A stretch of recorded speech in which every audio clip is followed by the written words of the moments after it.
ईशोपनिषद का स्वाध्याय हम लोग कर रहे हैं। पहले मंत्र की व्याख्या, उसका अर्थ आपके सामने रखा गया। ये ईशोपनिषद यजुर्वेद का 40वां अध्याय ही है। लगभग वही मंत्र इसमें विद्यमान है। और जिस मंत्र को हम अभी समझने का प्रयास कर रहे हैं, वो और उससे अगला मंत्र, ये ज्यों के त्यों यजुर्वेद के 40वें अध्याय में दिए गए हैं। और यजुर्वेद का विषय कर्म है। कर्म के बारे में इसमें बताया गया है। और कर्म प्रधान ये वेद अपने अंतिम अध्याय में हमें क्या उपदेश दे रहा है। ये जीवन भिन्न भिन्न ढंग से व्याख्यायित किया जा सकता है, किया गया है।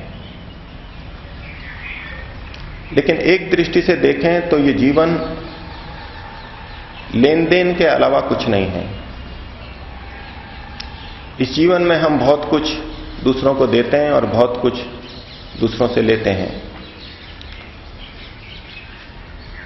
जीव जब माता के पेट में आता है तब से लेकर के मृत्यु तक दूसरों से कुछ ना कुछ लेता रहता है।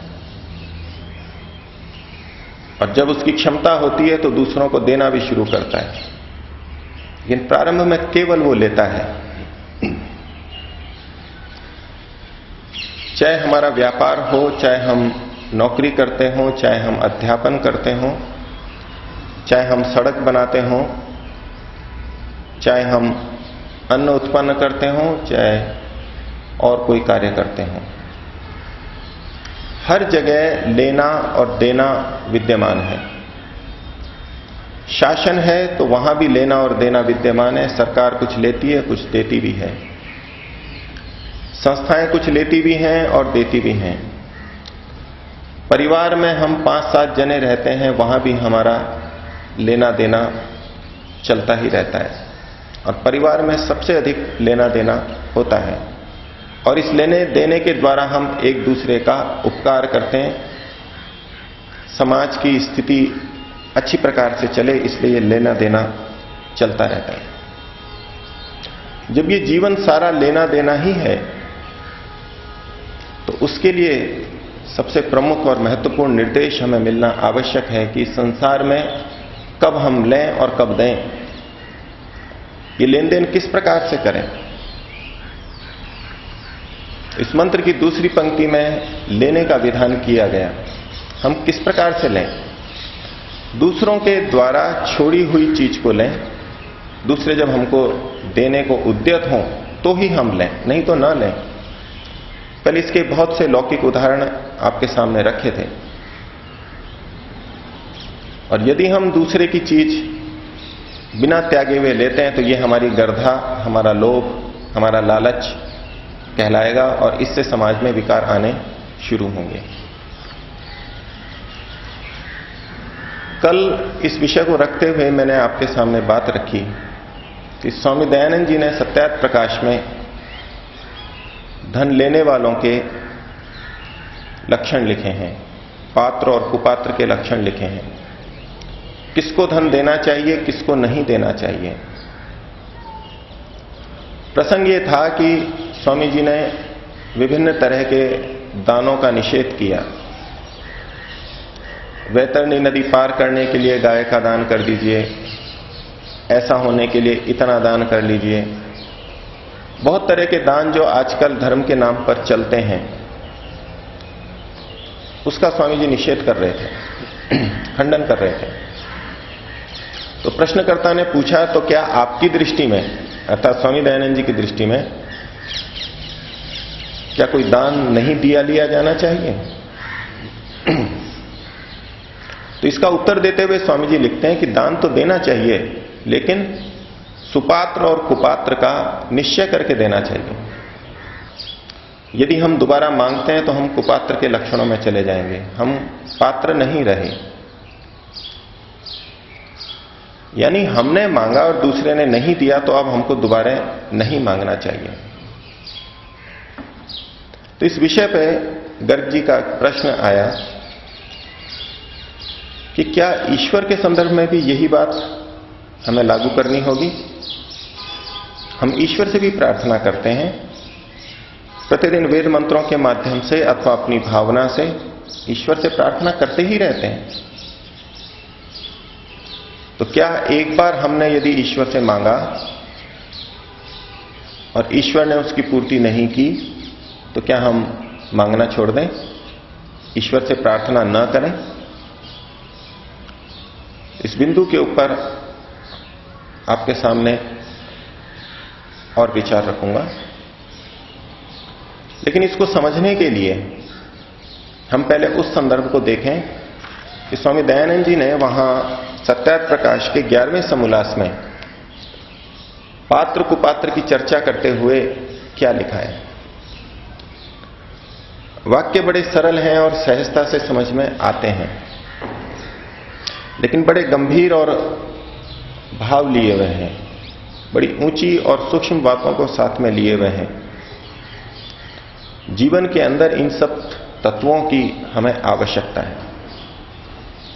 समाज में लेने वाला वर्ग वैदिक दृष्टि से ब्राह्मण वर्ग स्वीकार किया गया। वैसे तो सभी लेते देते हैं अपने अपने स्तर पे, लेकिन ब्राह्मण के लिए जो विद्या में लगे हुए हैं, समाज के सुधार के लिए लगे हुए हैं, कर्म से ब्राह्मण की चर्चा मैं कर रहा हूं, जिन्होंने जीवन का ये लक्ष्य बनाया कि समाज में मैं अविद्या को नहीं रहने दूंगा।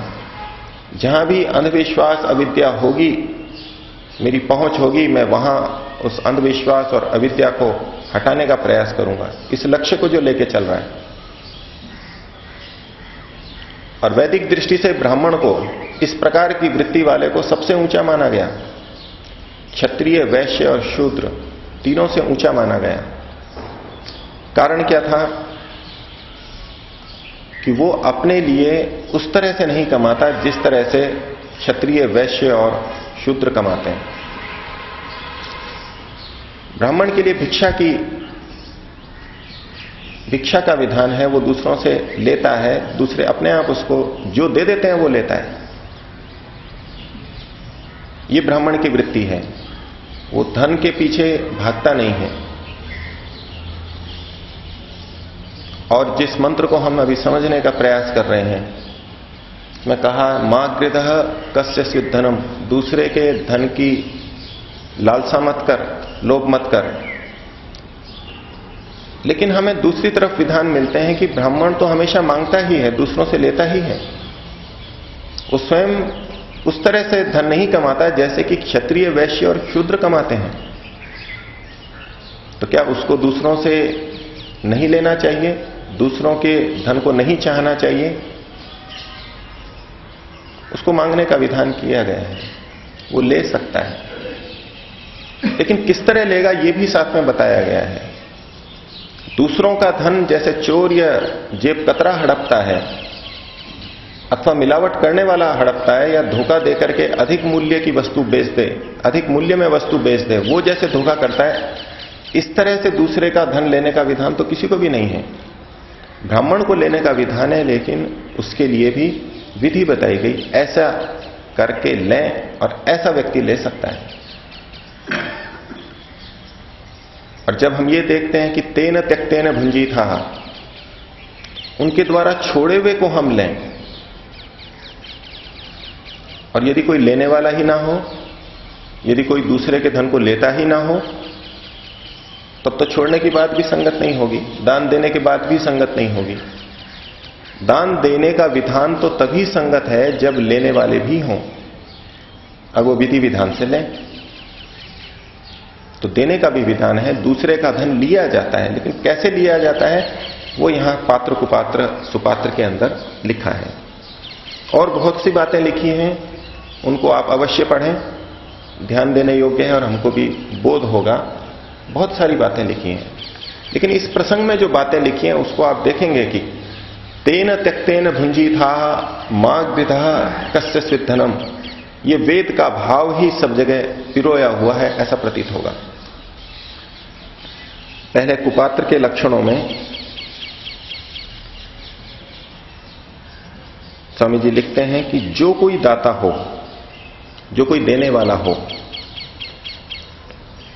उसके पास बारंबार मांगना, ये कुपात्र के लक्षणों में बताया गया। जो देने वाला है, जो देता है, उसके पास बार बार जाकर के मांगना, ना कि ये पश्चात भी हठता से मांगते ही जाना, ये कुपात्र का लक्षण आ गया। और उसने कुछ दिया भी तो क्या, संतोष न होना। उसने दिया, कुछ दिया उसने अपनी भावना से, जितना उसने त्यागा उसको हमने ले लिया, लेकिन इससे लेने वाले को संतोष नहीं हुआ कि नहीं, कुछ और ज्यादा मिलना चाहिए था। जितना दिया उससे संतोष नहीं हुआ, यह भी कुपात्र के लक्षण में आ गया। अर्थात सामने वाले ने जितना दिया उसमें संतोष हमारे को हो जाना चाहिए, ब्राह्मण को, तो संतोष ना होना। फिर आगे लिखा, जो न दे उसकी निंदा करना। होता है समाज में, हर व्यक्ति हर समय दे नहीं सकता, सबकी सबके प्रति भावना नहीं होती है, तो कहा कि जो न दे उसकी निंदा करना, कुपात्र हो गया वो। और कहा शाप और गाली प्रदान आदि देना, उसको शाप के कुछ वाक्य बोल देना, उसकी निंदा, उसकी हानि हो जाए, उसको गालियां दे देना। आप देखेंगे जो भिक्षा मांगने वाले होते हैं, उनको अगर हम नहीं दें तो अनेक बार वो गालियां बकते हैं। शुरू में बड़े प्रेम से और दया भाव से मांगेंगे, इतना तो दे दीजिए, हम मना कर देंगे अगर हमने नहीं दिया तो उनका धैर्य टूटता है, तो कुछ दो चार बातें सुना करके जाएंगे हमारे को। ये कुपात्र के लक्षण हो गए। तो जो न दे उसकी निंदा करना, शाप और गाली प्रदान आदि देना। और देखिए, अनेक बार जो सेवा करे और एक बार न करे तो उसका शत्रु बन जाना। सेवा भी ले लीजिए, दान भी ले लीजिए। मान लीजिए कोई व्यक्ति हर बार हमारी सेवा करता है, हमको दान देता है, लेकिन एक बार हमारे चाहने पर उसने न की, दान नहीं दिया या सेवा नहीं की, तो उसका शत्रु बन बैठना, उसको बुरा मान लेना, ये भी कुपात्र के लक्षण। जितना उसने दिया वो उसके लिए धन्यवाद होना चाहिए, कृतज्ञता होनी चाहिए। किसी बार नहीं दिया, किसी बार सेवा नहीं की तो कोई बात नहीं। और ऊपर से साधु का वेश बना, लोगों को बहका कर ठगना। ऊपर से साधु वेश बना दिया, लोगों की आस्था है और उनसे साधु वेश बना करके धन इकट्ठा कर रहा है, ये कुपात्र हो गया। और अपने पास पदार्थ हो तो भी मेरे पास कुछ भी नहीं है, ये कहना। है हमारे पास चीज, फिर भी कहना मेरे पास चीज नहीं है और उसके लिए दान मांगना। सबको फुसला फुसलू कर स्वार्थ सिद्ध करना, रात दिन भीख मांगने ही में प्रवृत्त रहना। लगातार भीख मांगता ही जा रहा है, आवश्यकता पूर्ति होगी तो भी। एक एक शब्द आप ध्यान देना इसके ऊपर। इसको मैं ईश्वर की प्रार्थना के ऊपर घटाने वाला हूं। जो हम प्रार्थना करते हैं उन पे भी घटेगा ये। मुख्य प्रश्न है कि ईश्वर से हम प्रार्थना कब करें और क्या करें।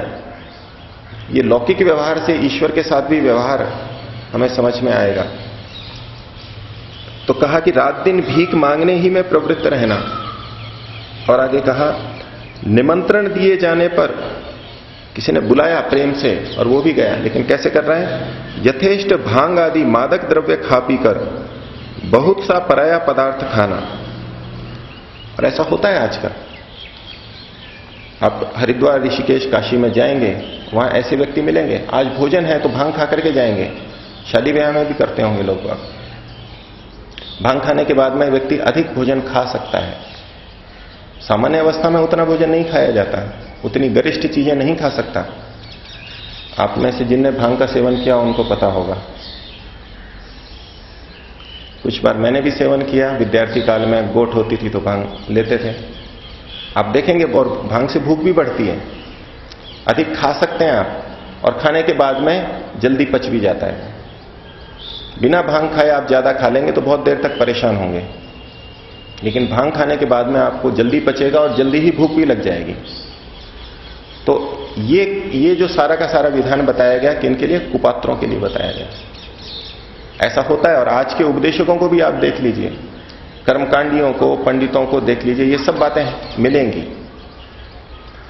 इच्छा रहती है कि देने वाला यजमान अधिक से अधिक दे दे, हाँ, उसने जो त्याग किया उसको हम ले लें, ये तो वेद का विधान है, लेकिन उससे ज्यादा लेना, अपेक्षा रखना कि इस विषय में ये दे दे, थोड़ा सा इधर से ले लें, थोड़ा सा इस बहाने से ले लें, ये कुपात्र में चला गया। और सुपात्र के लक्षणों के वाक्य देखिए स्वामी जी के,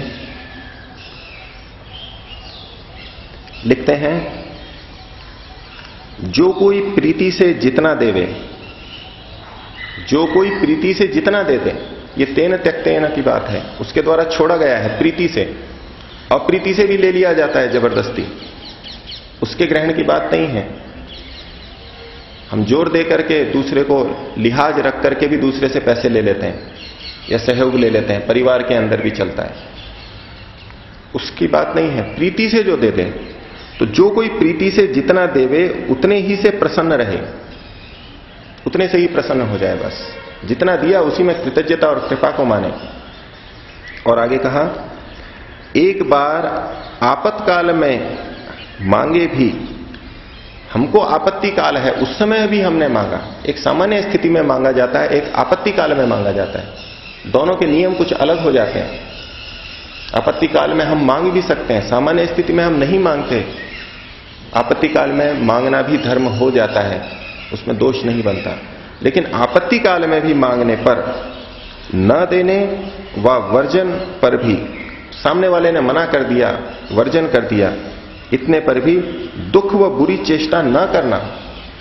हमको आपत्ति काल है, दूसरे को देना भी चाहिए, लेकिन दूसरे ने नहीं दिया तो भी कोई मन में दुख ना हो और उसके प्रति बुरी चेष्टा ना हो। बुरी चेष्टाएं तरह तरह से हो सकती हैं, दूसरे को हानि पहुंचाकर भी हो सकती हैं, और लेते देते समय मुंह बना करके भी, आंखों को इधर उधर करके या हाथ का इशारा करके भी बुरी चेष्टाएं हो सकती हैं। मुंह से हुंकार भर दिया, दूसरे ने हमको मना कर दिया, कह दिया बड़े सेठ बनते हैं, बड़े दाता बनते हैं, ये भाषा और ये तरीके, शब्द बोले या ना बोले, भौहों से कर दिया, चेहरे से मुंह को बिगाड़ करके कर दिया, ये कोई बुरी चेष्टा नहीं करना। दूसरे ने आपत्ति काल में नहीं दिया तो भी बुरी चेष्टा नहीं करना, बड़ा ऊंचा आदर्श है। और वहां से झट लौट जाना, अगर किसी ने मना किया तो झट लौट करके आ जाइए। मांग करके भी अगर आप वहां बैठे हैं, फिर मांग नहीं रहे, दूसरे ने मना कर दिया तो भी दोष माना जाएगा। ये आपने मांग दिया और आप बैठे हैं, यानी इसी आशा में तो बैठे हैं कि दीजिए, शायद अब दे दें, मना कर दिया तो भी। एक बार मना कर दिया आपत्ति काल में तो भी वहां से झट लौट करके आ जाना, उसकी निंदा ना करना, इतना होने पर भी आपत्ति काल में ना दे तो भी निंदा ना करना। ये लेने वालों के कुपात्र और सुपात्र के लक्षण लिखे हैं। इसको आगे हम जो याचक हैं, ईश्वर से याचना करते हैं, प्रार्थना करते हैं, उस पर लगा करके देखेंगे।